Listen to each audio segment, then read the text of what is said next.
Okay, yeah, it's started.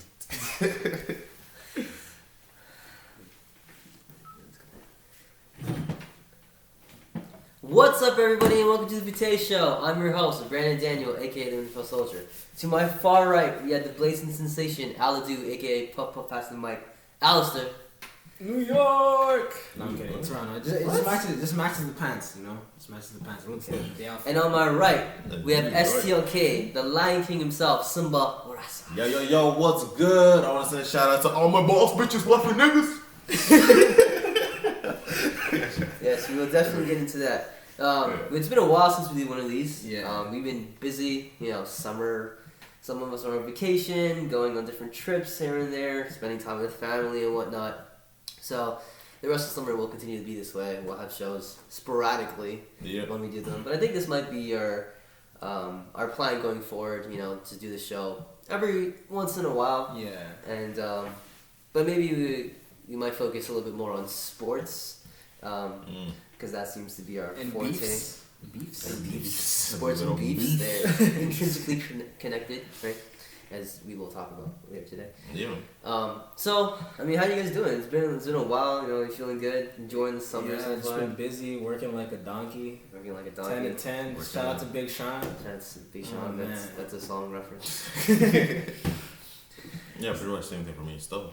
Working school, man. Trying to get on that grind, trying to stay on that grind. Yeah.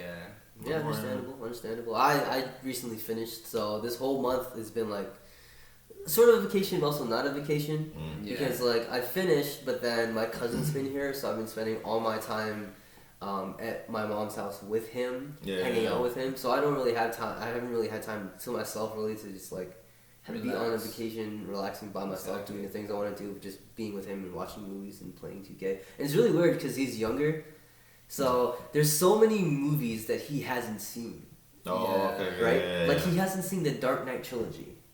Right? What? He didn't watch Avengers or The Winter Soldier. Bro, there's all these movies he didn't watch. I'm just like, how did you not watch these movies? So I've been trying to, chip away at them slowly. How young filling is in he? that history. Like, He's 16, 16? So I don't understand. But then when you think about it, it's like, when Dark Knight came out, you're probably 7 years old, right? Mm-hmm. So I was like, okay, that kind of makes sense. Not true. Yeah.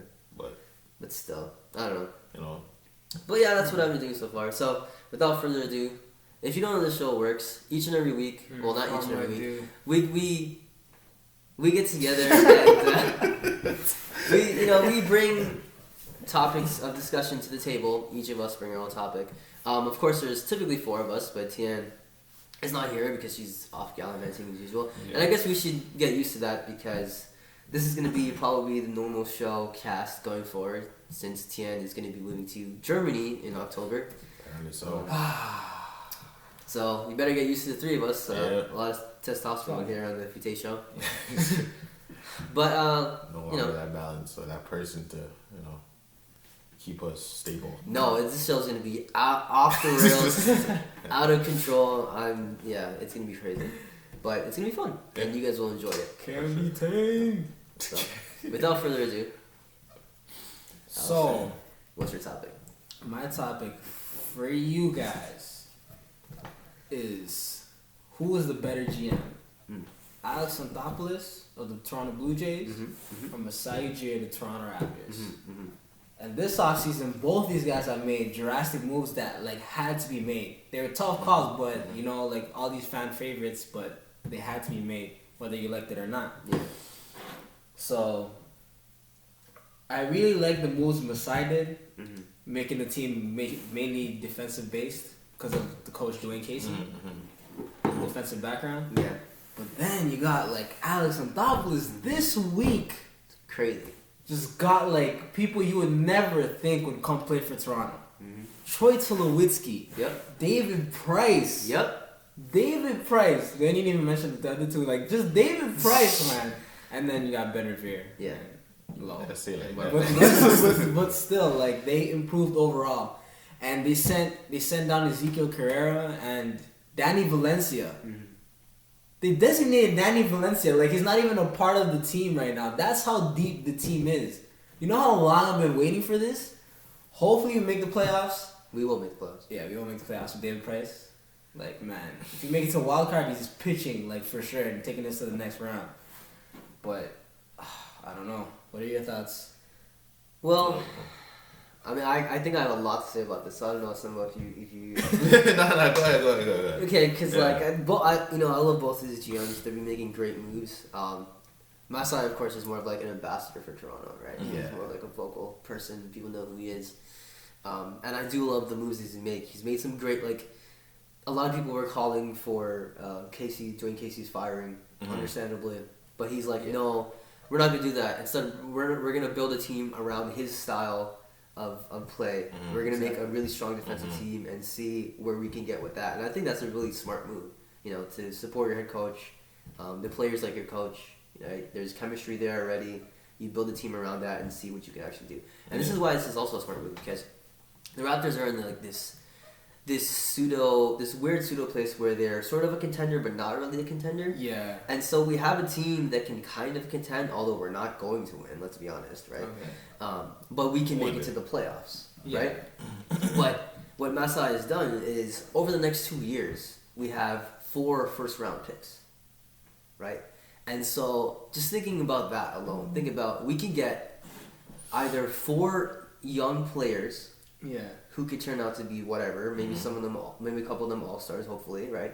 And we could trade a couple of these players to pick up some solid players from other teams, some solid veteran players who already know what they're doing. Exactly. Right? So I expect in 2-3 years that the Raptors, they're going to look very different, and they're going to be an actual contender to win it all. I can see that happening. Yeah. So Masai has been making some great moves. Now, Alex Anthopoulos, he also has made some brilliant moves, of course, right? Because he took the team and he radically changed it a couple years ago, making a whole bunch of trades, right? And there was all these expectations. The Blue Jays were like number 1 to go to the finals and win, and then we didn't even make the playoffs, right? But Anthopoulos, he didn't get discouraged. What did he do? He came back a couple years later. He's kept making smart choices, bringing in some young players, bringing in some veteran players, and now this past week he's brought in, like you said, Troy Tulowitzki, maybe the best shortstop in baseball right now. Exactly. He's brought in Mark Lowe, a great pitcher, and we need pitchers, right? He's brought in Ben Revere, an awesome outfielder and a great hitter as well. And then, of course, David Price, which is, I think, maybe the biggest get, because he is one of the best pitchers in the league, and he knows our division well. And that's the most important thing, because the Blue Jays are in the hardest division in all of sports. All of sports. And David Price knows this division well. And he knows how to pitch against these teams. And for us to have him, that's incredible. Like, to say that David Price is on the Blue Jays, like, I can't even believe that. Like, that's still, it doesn't make sense to me, but I'm so happy. And the Jays are going to make the playoffs. Guaranteed. The East is weak. Anthopoulos right now, he's just like, he smelled blood in the water. The East is weak.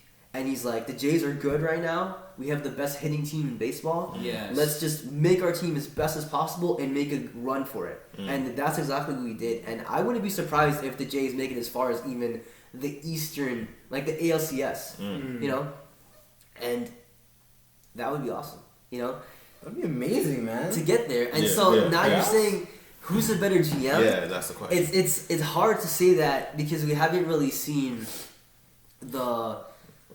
we haven't seen the end of what Masai is doing. Like, we're gonna have to wait a couple more years for that. Whereas Anthopoulos, I feel like that's happening right now, where we're seeing all of his moves come together, and this is a team that can go and make a run for it, right? So it's hard to say who's better. Looking at it right now, I mean, I guess I would have to say Anthopoulos, because this looks like the team that has a chance to actually win it all. Yeah. Whereas looking at the Raptors, still it's like, we can make the playoffs, but I know that we're not going to get past the Eastern Conference Finals if we're even lucky enough to get there, type of thing. Jeez. Yeah. Especially this year with the moves that have been made. Yeah, but also looking at every Brandon touched on everything. Maybe I should have gone first. But yeah, basically. So I want to take a step back from actually looking at the moves they made and look at how fans would react to these moves. You know what I'm saying? So with the moves that Masai has made, I know a lot of people are going crazy when when they let Lou Williams go. Yeah, which is I was livid. I was pissed.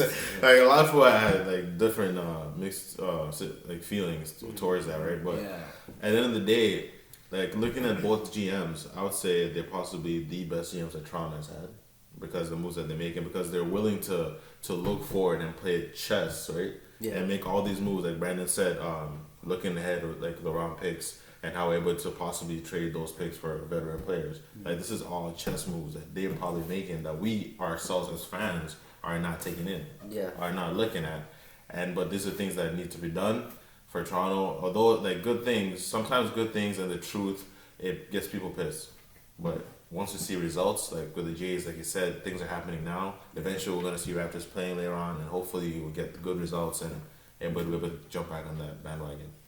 Can we go back to the draft picks for a sec? Yeah. And the Raptors' past draft picks? I think they got some dude named Bradley, Rafael Arujo, and a dude named Andre Bargnani. Okay, but that was a dude named Andre Bargnani. But those are past GMs, right? Exactly. Yeah, and then you got Masai. Yeah. That's where Masai comes in, and he's just getting like nice draft picks where you can just be like, okay. Yeah. I mean, we got a couple of new picks this year, right? Like we got that one guy. Oh crap! I can't even remember his name. Thien-An, right? Was that our pick or was that a trade? That was our pick. Okay, that was the pick. And then we traded Vasquez and some picks for the other guy, right? We got some dude named Powell. Something like that. So we have a couple of young players too to add to the roster, so that's great, you know. It's always good when you get players who are excited to come to Toronto. And I feel like, especially now, like, Toronto's we're in sort of like a sports renaissance. Yeah. Where the city is becoming more and more popular, right? It's becoming, and that, it's also because of Drake, we'll get into that a little bit. And, and the sports teams are getting better as well, right? Yeah, like, you see the Raptors have had a major turnaround, they're getting better. Like, there's Raptors fans all over the world now. Like, not just in Toronto, like, all over the world. And it's still kind of weird for me to see Raptors fans in different arenas when they go there. Yeah, people went to away games and stuff. Yeah. It never used to happen. It's weird. And then, you know, and then the Blue Jays, of course, we're definitely going to see Blue Jays. There's always been Blue Jays fans, but we're definitely going to see Blue Jays fans now, especially as the season progresses. Yeah. Exactly. And now the Leafs, they're making a whole bunch of moves too, and they have a new GM, and they have, like, a whole bunch of stuff going on, and they're probably going to be making a lot of changes too, and we're going to have to see how that pays dividends in the future. You know, that's going to be a couple years from now. But I could definitely see a couple years from now the Jays, the Raptors, and the Leafs all having great teams, all being contenders, and Toronto sports being once again put on the map throughout the prime of our lives, which is awesome, right? Because then we get to really enjoy that. Get to go out to some playoff games, which is what I'd love to do. Like, be out there celebrating with our fellow sports fans. Yes. That would be awesome. Toronto needs that. Like, we haven't really. I think the only thing that probably brought us close to a whole city getting close together was when when Argonauts won the Grey Cup. Yeah. That was like the closest thing, but not everybody cares. Since the Jays won in '92, and then that brought everybody. Like, I was like since then. Since we went back to back. Back to back. Yeah, so I'm saying like this could be our moment to get back in the spotlight. So then, who do you guys? Because I think right now I give it to Anthopoulos. Yeah. But who would you guys say, Masai or Anthopoulos? I mean, for me, it's only fair to give it to Anthopoulos because we've seen a bit of the results of the moves that he has made. You know, like we haven't if you look at the moves themselves, like Masai he's done a lot, but he hasn't like really brought like a big name, like, you know, but he has constructed the team well to fit the coach, which which is a good thing. But I'll still give it to Anthopoulos just for now until we see Raptors. Yeah, you know. Okay. I'm sorry. I like the Raptors a lot, but I gotta go with Anthopoulos, just based on like the starting rotation, the starting lineup. Stacked. Yes. Stacked. Hitters on deck. Like hitters. Like that whole team can hit. Oh my that whole God. team can hit. It's ridiculous. Like if you're pitching against that team, you must feel bad. Yeah. It's deadly. You can't slack on any of them. You gotta attack them. And if you attack them too much, they'll freaking hit you out of the ballpark. Batista, Donaldson, Tulowitzki, Encarnacion. I mean, I could keep going, but we'll be here all day, you know. Alright, who was your name? Alright. So Edwin, got Edwin Encarnacion, Bautista Donaldson. We got Ryan Goins, Tulowitzki, Ben Revere, Ken Pilar. Justin Smoke, Russell Martin, Brandon Navarro. It's just like, dude, is this real? Like, am I playing MLB 15? Yeah, oh this my is God. it's almost, it seems like a roster that you just sort of like drafted, like a fantasy draft, and this team is like, holy shit, it's what's that? Like, it's crazy. Man. It's just insane. Yeah. It's insane. It's great. So, yeah. Let's go Blue Jays. Let's go Raptors. It's yeah. Toronto sports. Let's keep going. So now on to our next topic, which is sort of connected to the first one because of the ambassador of the Toronto Raptors. We're good fans of him, and hopefully he'll be our friend one day. Drake, we all love Drake, love his music, and now Simba had a great idea. What's your topic? Well, I thought with the whole thing that's been going on with Drake and Meek Mill, I thought maybe it'd be interesting to talk about it, have our own discussion, our own thoughts about the beef or about whatever, all the things that's happening with Drake's music, Meek Mill's music, the diss tracks, the side comments on Twitter and all that. We'll discuss it and talk about it. I just want to get everybody's views. So can you set us up with a little bit of a history here? Can you let us know what originated this beef? Okay, I got it. All right, so basically what happened with the beef was, so Meek Mill and Drake, they had a track on Meek Mill's album called Rico. And a fairly good track. I listened to the track, I liked it. I think it's the best song on the album. Yeah, I mean, to be honest, I listened to Drake's part and forced myself to listen to Meek's part. Those are one of those songs where, like, in iTunes, how you can select your start and stop. Yeah. And it's like you just cut out Drake's part and like that's it. Drake's part is like, I'm good. Yeah. And that's the main reason why I listened to the song anyways, right? So they had that track together, they had that feature in the collaboration. The song was good. And I think like weeks later, Meek Mill, I think people were comparing the verses on the track. Yes. And people were favoring Drake's track more than they were with Meek's track. Meek's verse, sorry. And so what happened, Meek got cheesed. I guess he was staying up all night on them Twitter feeds. Didn't like what people were saying, and he decided to throw some shots at Drake. He said, I believe his first tweet was, don't compare me to Drake. That dude doesn't even write his own lyrics. Yes. Or music. I believe that's correct. That was the first tweet that he wrote. And then he went on to say that even Wayne and Nicki Minaj, they know about it, the whole industry, whatever, they know about it, and they're staying quiet, whatever. And for the first few days, Drake didn't say nothing because, he usually, I remember there was a track when he said, if you diss me, you never hear a reply for it. Yep. So he stayed quiet. That was Drake.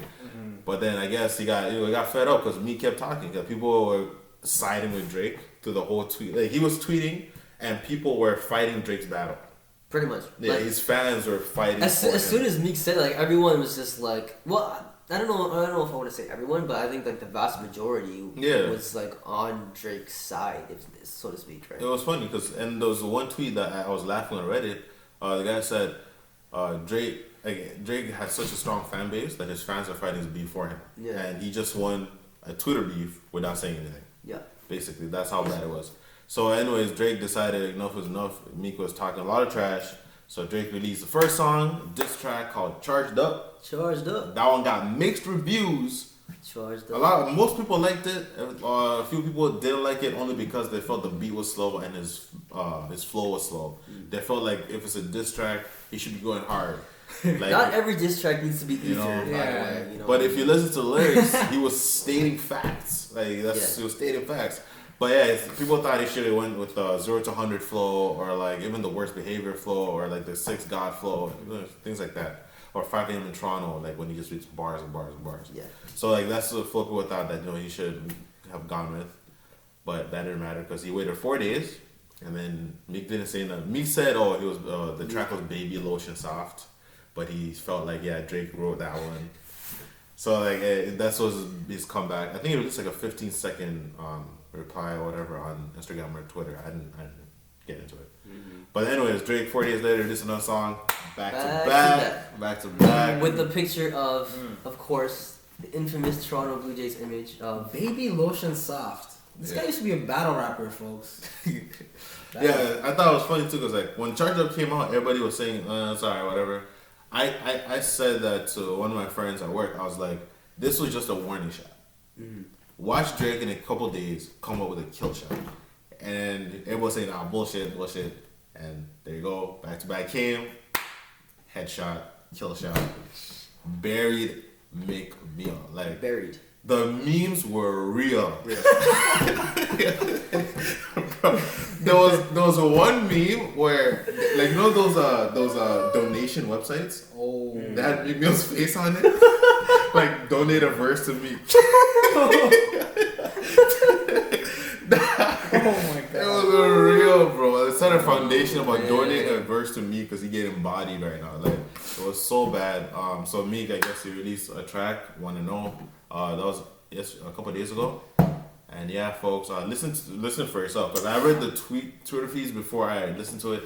I gave it the benefit of the doubt. Even read the lyrics because I didn't understand what he was saying. Read the lyrics. The lyrics were okay. Nah. But like Drake, like even with just Charged Up, Drake had already killed him. Yeah. Like back to back is just. So what'd you guys think? With that whole thing? I think Meek Mill.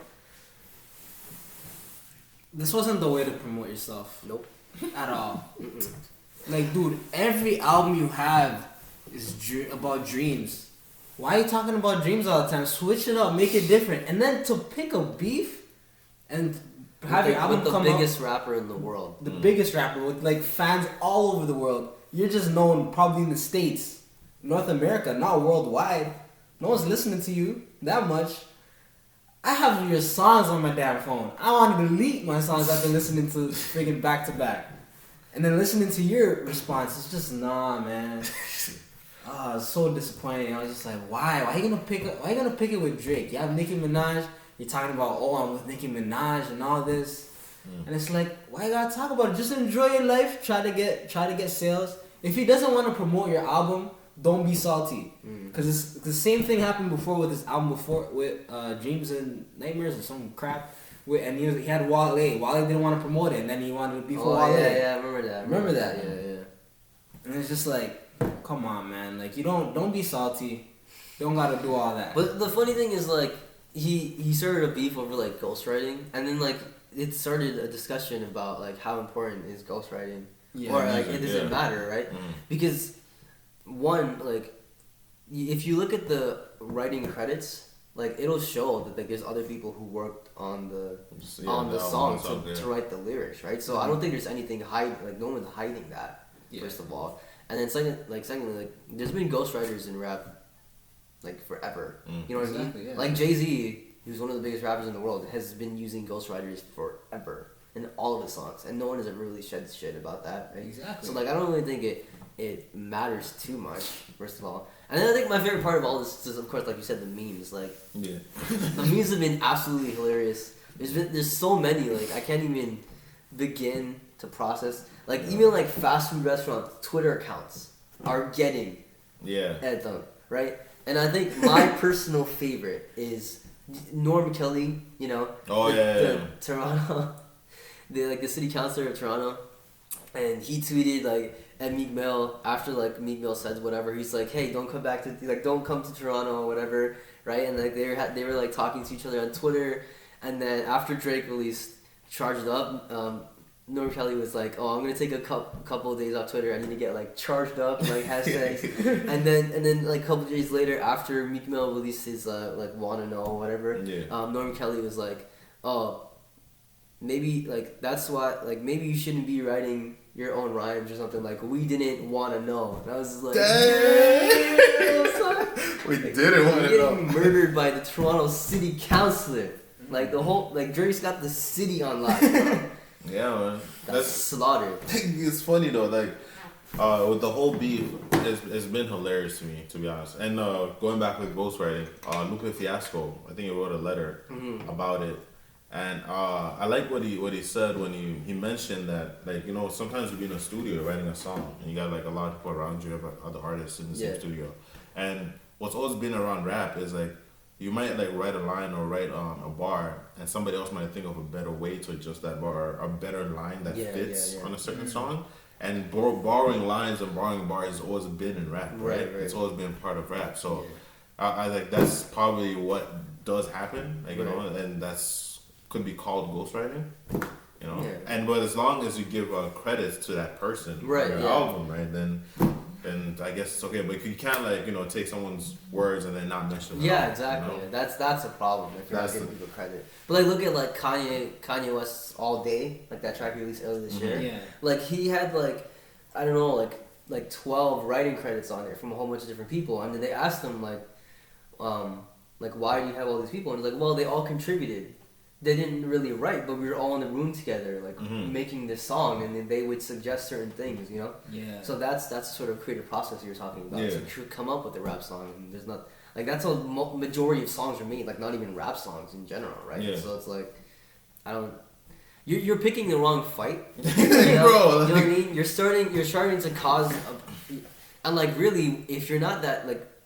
Meek Mill is not that great of a rapper. Let's be honest, right? Bro. So like maybe you should try Ghostwriter. Just saying. Especially if you want to pick beef, don't go like for someone who's like a great lyricist like Drake. Like he will just body you.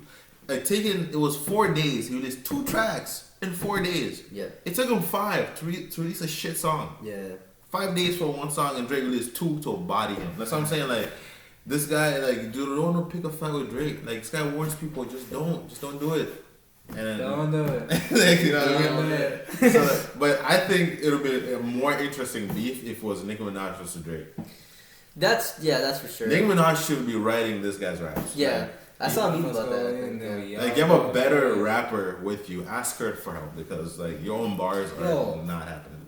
Look at this meme. Nicki Minaj is like stroking his hair. Don't listen to him, baby. It's your tour too. Like, dude, the memes are real. Man. And then that's the other thing you were saying earlier, how it's been reported that Nicki Minaj potentially broke up with Meek Mill. I don't know if it's true or not. It could be just like speculation, you know, the whole news cycle or whatever. But if that's actually true, bro, Meek Mill, man, you messed up your entire life right there. But this should go out to anyone that's trying to promote their songs in the industry or like their albums. Like, don't pick a fight with Drake. You'll get dissed and then you'll lose your girl at the same time. That's the worst. Dissed and lose your girl. I mean, the only person is like only like apparently like Kendrick and Drake have like some sort of beef, right? But like that's like they're both so big. Like, now that's elite. Like that's an elite beef. Yeah. If anything. Yeah, it's but true. Meek Mill is not an elite rapper. No, he's not, like, bro. Not even. I don't even know if he's B tier, man. He may be less than that. I felt like if he hadn't like decided to fight with Drake or like you know take shots at Drake, his album I feel like it could have done better. Cause I mean like it was doing kind of okay because people actually begin to acknowledge him because of Rico and because that song he has with Nicki Minaj and Chris Brown. I forgot what it's called. Like they released a video just now recently. But like like those 2 tracks, like I feel like people were actually beginning to listen to me. You know, like I was actually like, okay, let me listen to the rest of this album, and this guy had to go and talk shit. Now everybody is just ruining his life. So I'm sorry for your album sales, bro. Like good luck with your goals. Good luck with your career and your life, man. It's called All Eyes on You. All Eyes on You, yeah. Oh man, can I talk about his verse on that on that song too? Like your verse was whack, bro. Like you should just let Nicki Minaj rap both verses and just be that dude in the video. Just be that. Just let Nicki Minaj rap. She can write. Yeah, she can. Yeah. Like she's a good rapper, man. Her verse on Monster. Yeah, I was about to say Kanye one of the greatest Monster. That was the verses. Best verse on his album. Yeah, that's what he said. Kanye said that was the best verse on his album. Yeah, man. So when Drake tells you that your girl tells you to get your bars up, it's not too far from the truth, man. She probably does every night. To get your bars up. Was a shout out to all the boss bitches getting niggas? No, wifing niggas. Wifing niggas? Yeah. Nicki Minaj is a boss. Boss bitches, wifing niggas. Make sure you get the prenup. Yep. Jeez. You got murdered, son. It's over. And And no Undertaker theme track is gonna bring you back. You're dead. Stay in that castle. You're dead. It's over.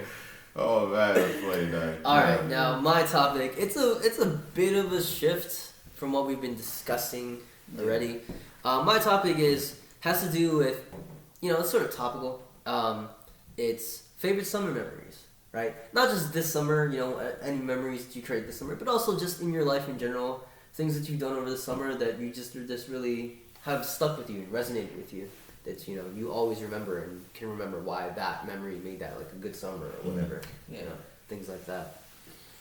I was sort of like, this is like you have to go like deep in the well for this one. I'm like, damn. Alright, so for me, I got one specific memory, and this was, I'd say, time moves so fast. I can't really tell when it was.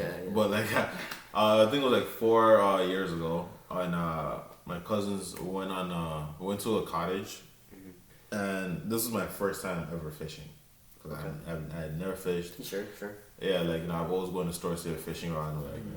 So basically, we went to a cottage, and this was also my first time that I was ever been on a canoe. Right. Okay. So it was pretty awesome. So anyways, we woke up one morning.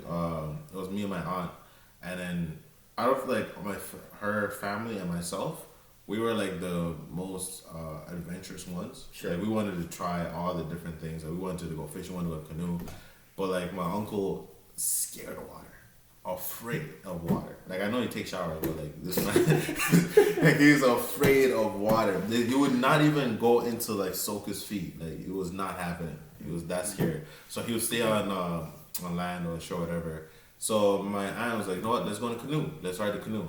So every time we went on, we'd always like make a circle. It wouldn't go all the way out to the large body of water. We'd make a circle and come back to the dock. Sure. Right? So this one time, she's like, "No, let's go all the way across." Because it was like, there was like another cottage. It was an empty cottage. Like the people weren't there. So it was like, let's go all the way across, and then let's go see what's around there, and then we'll come back. So I was like, all right. So put on whatever what's shit called? Life jacket? Life jacket. I don't know, I forgot that. Put a life jacket, go on the canoe, and it's just me and her, because everybody else like, nah, they're not having it, we're not doing it. So we went, and then we're canoeing, and as soon as we get to the middle, like, of this freaking lake, I start shaking. Like, because it went to a point where I could see the bottom of the lake, I could see the bottom of the lake, so I cannot see this bottom of this lake. Yeah. So I started shaking, but I'm still paddling, and then I got to a point where I just stopped, and she was paddling alone. This canoe was not moving. She's like paddling, it got so slow. She's like, "What are you doing? You're not paddling?" I'm like, "No, I don't want to go. I don't want to do it. Take me back." And then she's like, "No, let's do it. Just push through it." So I was like, I had to force myself. But I started paddling faster because I want to get like as fast as I can out of that water because I was so scared. And then you know how close you are to the water in a canoe? Yeah, you're like right there. Bro, I was like, if this thing tips over, like I was terrified. But anyway, so we made it, and then we stayed there for like a bit. And when we came, like on the way back, I was brave. I was like, I got it. I did this once. I'm good. So we did it. We came back, and then we started to go fishing. I caught like my first fish ever was like this size, about this small. And I didn't know when you catch a fish, like they gills, like they sprout up their gills or all that shit. Like their spine, I don't know what's called, the spine, whatever, the bones, like it comes out. Yeah. So basically it stabs you. They're protecting themselves, right? So you're not supposed to grab the fish like that. Yeah. So as soon as I did, bloody hands everywhere. Ooh. Bloody hands everywhere. Dropped the fish, and I know that fish was like, "Hi, little bitch." Swimming away and shit. But yeah, that's probably like the memory that I remember the most. Yeah, I don't know you guys. For me, it's like I'm freaking boring. The boringest only child ever in this world. So like I think the one memory I had was with these bunch of fellows over here when we went to the cottage. Just going away for like a few days, chilling, waking up, your homies are there, like you know, it was nice, it's chill. Nah, it was good, cooking, chilling. Yeah, it was fun. It was a really fun trip. Of course, like I think it was bad, but it was also a good thing that we didn't have any, like the water pump broke.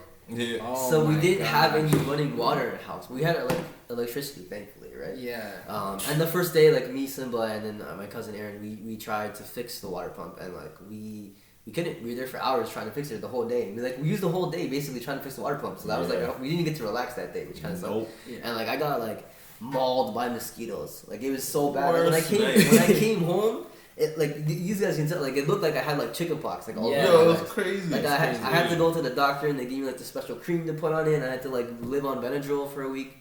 Like, it was bad. But I mean, the cottage itself, like we had a lot of fun. It was a good time, just hanging out, relaxing, eating a lot of good food, right? Yeah, just an atmosphere with friends, like, you know, just sharing jokes. It was awesome, man. Oh, the food, lots of food, bro. Man. Oh, man. That chili, that barbecue chicken the Bay made, Nah, it was good. Man.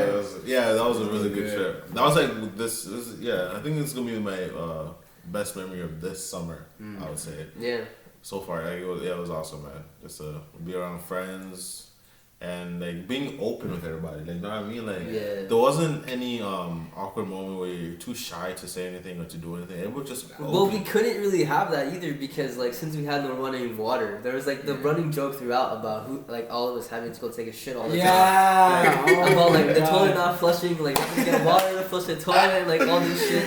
It wasn't like when someone says it, it's just like. Yeah. Why are you talking about this? Like, we were just like, we look at each other and we just start dying because we can all relate. Like, we all need to take a shit right now and we can't because the toilet does not work.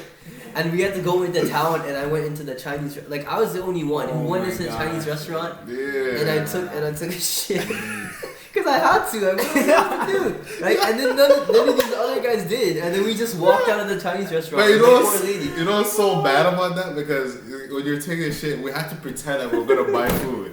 Because we couldn't just sit there and wait for him to start and get out. Like, well, you just took a shit, we're going to leave. You know what I mean? So me and Aaron, his cousin, we had to grab like freaking pamphlets and like look through like, yo, you want to get this? Like, I don't know, man. Like, what the hell is Chinese fries? Yo, let's get that shit. Like, we just pretended that we're gonna buy shit, but we didn't buy nothing. As soon as he got out, we're like, alright, let's go ask the rest of the people what they want to get. Never came back. Never came back. Oh, that's funny. Yeah, you gotta do what you gotta do, man. Dude, like I went back in there because I had to go do something else and I came back. What was it? You and Aaron? Or was it you? No. When I went back to the washroom in the Chinese restaurant. No, it was me and him. Oh Yeah, right? And you bought rice. Yeah. Oh my gosh. So I go back, ladies just sitting there and I'm like I sneak in, go straight to the washroom. And as I'm taking a dump, I'm like, dang, I feel bad right now. I gotta get it. But good at the same time. Yeah. I'm like, okay. So then I felt relieved and I'm like, you know what, let me just get a little something. And you guys told me like get some rice. And I'm like, alright, I'm gonna get some rice. $2 or something. It was like $2 or $3. And then she's just, I'm like, alright, I'm gonna get some white rice. She looks at me, like, that's it? I'm like, yeah, it's white rice. She had like the nastiest attitude towards me. She hands me the debit machine, the whatever for debit. And then I just start putting it in and she's just looking at me. She goes to the back, she probably spit in my rice, whatever. I ate that with the barbecue chicken and it was good. I didn't care. Oh man, that's funny. I know, I feel bad too, but it's like, you gotta do what you gotta do. I'm sorry, you know? Yeah, no, it's happening. Gotta do what you gotta do. But that was, it was. And I actually, like, that was, like, I ate pancakes with chili that morning, which is, like, really weird, but it tasted good to me. I didn't get that. Bro, it's chocolate pancakes. Chocolate blueberry with pancakes. syrup on it. With syrup and give it with chili. Yeah. Bro, I didn't know. get it. I didn't know. Like, usually, like, obviously, I'd be like, what the fuck? Like, how do you eat pancakes and chili? But I ate it, and it tasted good to me. So. Yeah, both of you guys tried it. Yeah. I don't know. It was pretty good. I don't know, man. I have no idea. I don't know. I just like to mix food and just see how it tastes. See, I don't like usually doing that, though. Yeah. But for some reason, I did, and I was just like, oh, okay. I don't know. That kind of mood that day still. It was that kind of mood. Oh, man. Yeah. So, what are you saying, man? For me, favorite summer memories, I've spent a lot of summers, like you, I'm an only child, so I've spent a lot of summers, like, just being at home, doing nothing, right? Like, playing video games and whatever. I think that is, I don't know if there's like one definitive moment that really sticks out as my favorite summer memory of all time. There's a lot of little ones though. Like when we were growing up, we used to hang out like all the time. Oh, yeah. Throughout the summer, like every day, we just hang out and like play sports and play video games all the time. Like that was awesome when you're growing up as a kid, right? Because like, what else are you gonna do? And that was fun. And you didn't have to spend money to do that. Nope. But I think a really good summer memory I've had is when I went to Guyana when I was like 7 years old. And I don't remember too much of the trip, but I was really... How do you remember that? I remember it vaguely, right? Yeah. Like I was young, and this is after my parents got divorced. I was still young, and we went to Guyana. It's the first time, like I've been to Guyana before, and I was a baby. Obviously, I don't remember anything. Yeah. Right, and I went, and then I was meeting like all of my second cousins because I have like a billion second cousins, like so many of them, and like we're young, we're all kids, so we're all together, right? And then we're like doing all this. We were just doing all this crazy stuff. Like we were going to the beach and like. We went into like someone's backyard and like there was I remember this vividly. This is one thing I remember vividly. We went to someone's backyard. I think it was like one of my aunts or something. And we're in the backyard and all of a sudden we see this snake.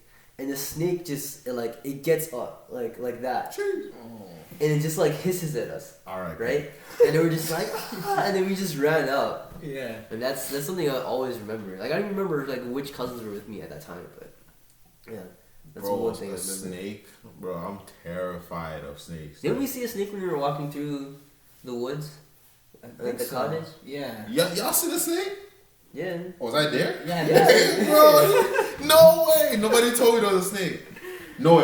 That was a good thing. Then you would have been like, nah, fuck yeah, niggas. Throw someone on the floor. I would have mauled everybody. It's when we went for that walk. I remember you guys saying, yo, there's a snake, but I thought you guys were joking. No. You seen a legit... I kept walking. I didn't hear. I pretended like I didn't hear anything. I was just walking, bro. I didn't care. I was in front. No, someone was in front of me, and they stopped. I think it was Aaron. It was Aaron, probably. Yeah, this guy stopped to look at it. I'm like, bro, what are you stopping for? Yo, walk, bro. Like, cause I thought you guys were joking about that, but I was like, yo, even if they're joking or not, like, nah, let's go. Let's not play that. Oh, man, I hate snakes. Like, I remember when I was a little kid, I went to summer camp and they were passing around this yellow snake. I was like, nah, B. Like, touch, it's not gonna bite you. Nigga, no. So, like, I don't know, man. I remember holding a python, like, as a kid. I think I'd still do it now. I don't know. I'm not afraid of snakes. You say that now. You say that one. I don't know, besides that, there's nothing really that sticks out, which is kind of weird. Yeah. There was that one time I went like fishing. It's not a favorite summer memory, but it's a memory that I have. Yeah. When I was young, I was maybe like 10, 11 years old, and we went fishing up to this place a couple hours north of here. And we were fishing, I was there, it was me, my mom, my grandparents, and then we had like some family friends with us as well. And they're like the other guy who's also my age, right? And so we're fishing or whatever, and I swear, man, no one believes me to this day, but I swear, Bruh, I'm fishing. I don't believe right? And I see something in the water. I don't know what it is, right? I see that but it's big, right? And all of a sudden, I feel a pull on my rod, and it pulls me in the water. So I'm in the water now. And I'm like 10, I can't swim, alright? I'm like 10 years old, I can't swim. So I'm like floating away in this lake. And then of course my mom and my grandparents are like freaking out, right? And they try to get like in the water for some reason, right? Like stand at the front. And I don't know how, or like maybe like some like swimming lessons I did when I was a kid or whatever, like kicked in. So like I swam back to like the shore. And I grabbed him, and I got back onto the land, right? But then my grandmother, she was stuck in the water, and she couldn't get out, right? But it was shallow, like she wasn't drowning, right? Yeah. But she couldn't get out of the water. So then, me and this other guy, of course, we're stupid kids, we don't know. We run all the way back to like passing people on the way, mind you, to his parents and tell them like what happened, and then he runs back with us, right? To help my grandmother get out of the water. But the funny thing was, like, he put out his leg for her to grab on so he could pull her up. but he had so much oil on his legs that she couldn't grab on, so she kept slipping when she was trying to grab his leg. But eventually she was able to like get up and get out, and they were all soaked and wet, so we had to get like, clothes or whatever. Especially the lock and smalls. Yeah, that's what I was gonna say now too. That's exactly what I was gonna say. And then we like later on there's like a whole group of guys who were playing volleyball like not too far from there, and then they heard what happened. They're like, why didn't you say anything to us? Like you ran right past us. You could have said something, right? But yeah, no one believes me that there was something big that pulled me into that water. But how am I gonna fall like that? Like jump, like I'm not gonna jump into the water. It doesn't make any sense, right? To slip like that. It wasn't the wind. It was not the wind. The wind. And I wasn't standing so close to the edge that I would like just fall in. Cause like I went like it was like far. Like this is the shore, and I ended up like over here, right? Like I didn't fall like right here. You know what I mean?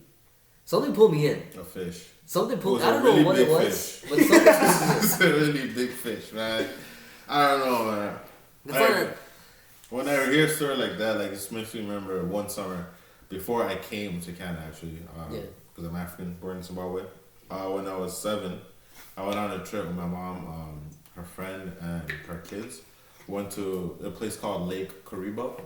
So basically, we're on like a little speedboat, and we take like a tour of like it's like a lake, not really a lake, but I don't know what to call it. But anyways, in that little place, there's the alligators, there are hippos, and all these like sea creatures. So basically, we're on a speedboat, and we'll go into their habitat, and so like basically it's like the speedboat is like it's not even that, it's like a canoe technically like that. I wouldn't say it's that, it's like canoe's lower, but it's like it's a little bit higher than it is from the water. So basically you're close to these animals, right? So there's no cages, no nothing. Okay. You're in their ish, like there. Like so basically it's like going into underwater in the ocean and looking at sharks. Right. That's what it is. So basically we went and we got to this one spot where there was like the alligator land. So it's a bunch of alligators and crocodiles and whatever. Yeah. And as soon as we pull up, tell me how all of them go in the water. Bro, like, what does that usually mean? They're coming for you. Food. Like, they saw food and they were ready to eat. All of them went in the water except for one that was like really big. It was like probably like it sounds like that stone man from Game of Thrones. Yeah. They just jump into the water and they attack people on the boat. Okay. Yeah, so it's one big one was like really fast.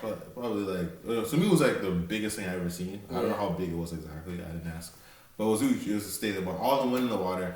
And at this moment, my mom's just freaking out because she feels like they're gonna tip over the boat because the boat wasn't really like, it was like a speedboat. Yeah. It wasn't like the best speedboat. So anyway, so the guys like the instructor or whatever, the guy who was in charge of the detour was like, oh, don't worry guys, it's okay, they're just going in the water, they're just afraid, they're just scared, nothing's gonna happen, this and that. The boat shook. I cannot make this shit up. The boat shook. The way I ran to my mom, bro, and held her leg, dog, I pissed myself. Like, no lie, no word of a lie, I pissed myself because the boat shook, and at this moment, I'm thinking, alligator hit us, we're about to die, we're about to get eaten. Yeah. But no, it was just the engine. it was just Bruh. the engine kicked, bro. The engine kicked, bro.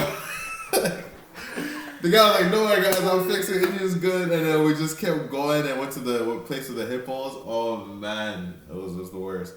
That's when I learned how dangerous hippos actually are. Like, the guy gave me the whole history. He's like, oh, hippos, because they open their mouths so wide and stuff. Yeah. They're actually one of the most dangerous animals. Although they're like, they use in cartoons to be like cute and all that. Like they're legit dangerous. They will kill you. So yeah. But that was like another memory of mine that just came because of this story. That's crazy, man. I can't even think about like, because we obviously living in Canada, there's no like wildlife places you can go into where you can experience that. To be with those animals or anything like that. That's the only place that's available probably in Canada is in Jasper, Alberta. Like, there's a lot of wildlife there. Yeah. I'd want to go there. Got a friend down there, remember Jocelyn? Yeah. Tell me about it. Not tell me about any animals. I guess she's avoiding that. She's avoiding the animals. She's not turning that sort of stuff. The one memory that I have is how we all used to go down to Saga City. Yeah. See, visit Brandon. And man, like, I'm telling you, when we were living in Toronto for like the longest time, and then Brandon moved down to Saga. I didn't know Saga, I didn't know Brampton, I didn't know Scarborough, I didn't know nothing. Like, all I knew was Jane and Shepherd, Toronto, that hood area. That's it. And Jane and Finch. That's it. That's all I knew. Then we go to Saga one day, we pick this guy from school, and it's like, oh, how's school? Fogger Goats, blah, blah, blah. But it's Father Gates. But, like, it's just like, man, like, this area is, like, nice. Yeah. Go to Square One, it's like, whoa, like, this area is just too sick. Try to, like, any chance we got to go down there, we would drive down there. Simba would drive down there. Just visit, play ball. Play ball. That's when my mom used to live in the condo with they had an underground basketball hoop, like a squash court. Yeah, that was so much fun. We used to play that all the time. They had like the pool upstairs. Yeah. Oh man, I remember that. There was one time at the pool, and then like after we came back from the pool, went upstairs to like that place where they had the library and like this little theater room and stuff like that. And I think we all wanted to go on the roof. Right? Yeah. All went on the roof, and then I had to go back into the sauna or the little bathroom, right? Because I had forgotten something. And I remember Josh was there. So, like, Josh was coming out and I was going in. And he looks at me and was like, don't do it. So that moment, I'm like, whoa, what are we talking about? Don't do it. So I went inside. There's like 4 old men, all naked, just walking around and dangling their meat everywhere. Like I was like, this guy's were carefree. And then one of them had like I'm comfortable in my sexuality, so it's okay. So like one of them looked at me like in my eyes, I'm like, hey, what's up? It's just like, oh, bro. Don't be like, hey, what's up? And you're naked like that. So I'm like, but it's whatever. I was like, yeah, I'm good, whatever. I got I think it was my towel to get on my clothes. I can't remember. So I grabbed what I need to grab, and I went out. And Josh is outside dying because like I told you don't do it. I was like laughing. That was funny. But yeah, that was one memory from when we used to visit Brandon. Yeah, chilling in Saga. Those are good times. Yeah, man. Yeah, it was good. I mean, I've been in the Saga for like the whole month. Yeah. I remember why. Like, it's so nice just being there, being in the city, going to Square One like so many times. It's so nice, and they're building it even more. Like so much construction. Yeah, I don't even know what they're doing, but we need to really go cool. back. Yeah, we should go. Nice, I think my mom had wanted like all you guys to go over one day. Yeah, we should definitely. You guys, Thien-An, Nadia. No, we should definitely set that up like August now. Yeah, before this guy goes. Yeah. She's in Bobwood. Alright, well, ladies and gentlemen, that was another episode of the Foutaises show. It's been a while, obviously rusty. Yeah. But I hope you enjoyed it. We're gonna do this every once in a while. We'll come together. We'll bring topics for discussion. Like I said, we're probably gonna be doing more sports-related content in the future. Yep. Going forward, and beef-related content. I think sports and rap are like our forte. So we might see a lot of intermingling of those two going forward. Yeah, and that should be fun. And we're gonna go play some basketball after this. Yeah, it's been a while. It's beautiful. It's Caravana weekend here in Toronto. But teach these boys how to play. It's OVO Fest. There's a lot of great stuff going on. So it's funny. You see like the different groups of people that attend these events. I know, right? Dude, I know. It's really funny. Oh my god! It's like you got all the people going to Caravana, that's one section of people. Yeah. And you get all the people going to Vel, that's one section of people, and then you got all the people going to OVO Fest, that's one section of people. And then people like us who are just not going anywhere. We're just chilling and not doing anything. See the people going to Vel wearing like SpongeBob tank tops and wearing Finland. Like they had like a group of people had Finland, the flag like cape. Just walking around and just like. Yeah, it's right down What's the right? festival So it's close to. I still got wearing Under Armour gear, like for ball, going to Vel. I don't know if that makes sense to anyone. It was like some interesting. Are you sure he's going to Vel or he's going to play basketball? Who don't? Nah, he had like it was him with his crew. They had like these gold shirts, and like they're all like this Italian dudes. So I'm like obviously going. I mean, it's interesting because you look at like Vel, for example. It's gonna be mostly like European white people, and then like OVO Fest. OVO Fest is gonna be mixed, like everyone. Yeah, it's gonna be. It doesn't matter, and then Caravana is mostly like. Caribbean. It was the funniest thing. I was at Square One a couple days ago with my cousin, and we were parked in the garage. And we got out of our cars, and there's someone playing loud like Caribbean music, like like Guyanese, Trinidadian type of music, right? And then we look at the car, and there's just this one white guy in the car alone playing like this music loud by himself, and we're just dying of laughter. Yeah, these guys trying to look cool. Like, nah. But yeah, that's our show. I hope you enjoyed it, and we'll see you next time here in Foutaises. Yeah. Have a good week. Peace. See you. You press the stop on the record thing.